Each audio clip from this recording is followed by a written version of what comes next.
करत असताना, सोशल मीडियावरती कामकाज करत असताना अनेक लोकांना मदत करत गेलो आणि आज असे अनेक मिशन हातामध्ये घेतले आहेत ज्याचा उल्लेख अनेक लोकांनी या स्टेजवरती केला की व्यसनमुक्त महाराष्ट्र किंवा व्यसनमुक्त भारत करण्यासाठी आपल्याला सर्वांना आता एकजुटीने काम करणं खरं तर आवश्यक आहे. आज आपण बघतोय सन्माननीय मुख्यमंत्री देवेंद्र फडणवीस साहेबांनी सुद्धा 2च दिवसापूर्वी त्यांच्या हाऊसमध्ये सांगितलं की ड्रग पेडलर्स किंवा ही जी सप्लाय चेन आज उभारत आहे शाळेमध्ये, कॉलेजेसच्या परिसरामध्ये असे जर ठाळे कुठं जर मांडले जात असतील आणि कोणी संशयास्पद असेल तर तिथं मकोकाच्या माध्यमातून आता तिथं कारवाई होणार आहे. त्यामुळे मी आपल्याला सर्वांना विनंती करणार आहे की हे सन्माननीय मुख्यमंत्री साहेबांचंच आव्हान आहे की हे जे ड्रग्सचं साम्राज्य उभा करण्याचा प्रयत्न चालू आहे ते मोडून काढण्यासाठी आपल्याला सर्वांना एकजुटीने काम करणं आता इथून पुढं आवश्यक आहे. मी ह्या सर्व गोष्टी करत असताना एक महत्त्वाची गोष्ट अजून एक सुद्धा सांगेन की मी कोल्हापुरातून येतोय.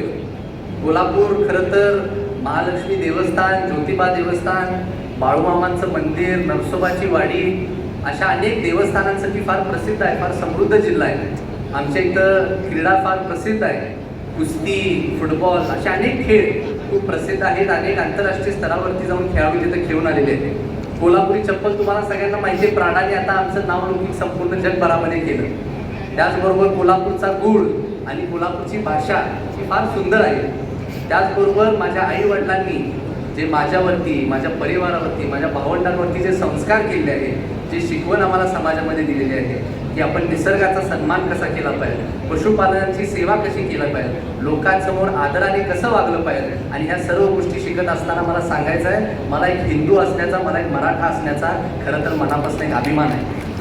आणि ह्या सर्व गोष्टी बोलत असताना आपल्याला सर्वांनाच मला सांगू वाटतंय की छत्रपती शिवाजी महाराजांकडनं आज सुद्धा आपण सर्व युवा पिढी फार प्रेरणा घेतो.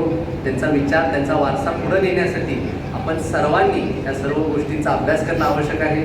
मी आपल्या जिल्ह्यामध्ये येत असताना खरंच मनापासून आनंद होतोय की आपण ज्या ऊर्जेने आज माझा इथं सन्मान केला, सत्कार केला.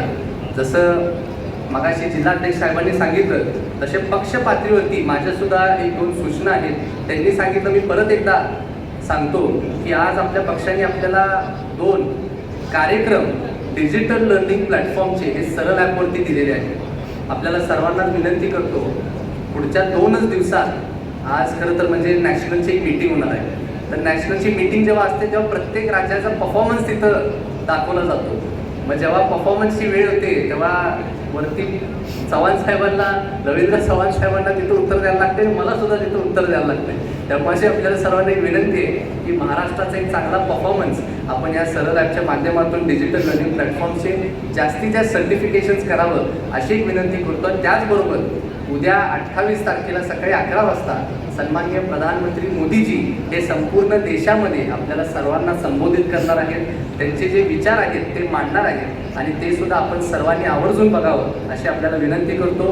मी परत एकदा आज आपल्या नगरीमध्ये येताना मनापासून अभिमान वाटतो, आनंद होतो. आपण सर्वांनी ज्या पद्धतीने माझं स्वागत केला, सन्मान केला, सत्कार केला, आपल्या सर्वांच्या प्रती मी कृतज्ञता व्यक्त करतो आणि थांबतो. धन्यवाद.